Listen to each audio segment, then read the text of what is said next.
এই লড়াই অব্যাহত থাকবে ইনশাআল্লাহ। এই যুবকদেরকে অভিনন্দন জানাই, তোমরা দুঃসাধ্যকে সাধন করেছো, তোমরা আমাদের জাতীয় বীর।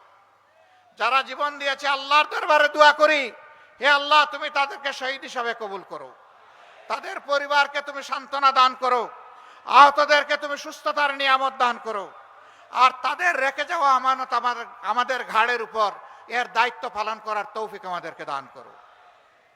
সম্মানিত ভাইরা, অবশ্যই নির্বাচন হতে হবে বাংলাদেশ, কিন্তু যেন তেন মার্কা নির্বাচন এই জাতি চায় না।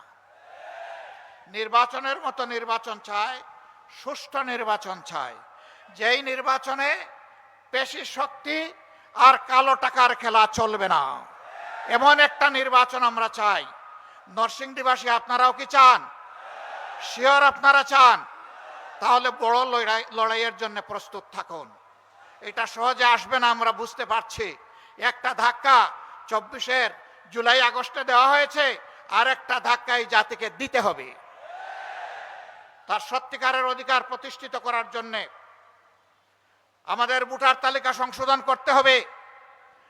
যারা ভুয়া ভোটার তাদেরকে বাদ দিতে হবে। দুনিয়া থেকে যারা বিদায় নিয়েছেন তাদেরকে চিহ্নিত করে বাদ দিতে হবে।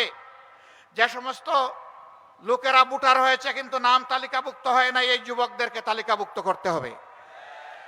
এই জুলাই আগস্টের আন্দোলন সফল করতে সারা বিশ্ব বাংলাদেশের সাথে হাত মিলিয়ে একাকার ছিল।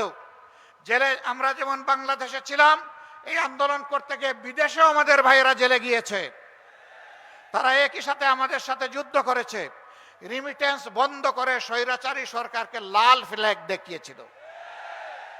আমরা তাদেরকেও স্যালিউট জানাই। আমরা চাই তাদেরও প্রত্যেকটি প্রবাসী ভাই এবং বোনের এই নির্বাচনেই তাদের ভোটাধিকার নিশ্চিত করতে হবে।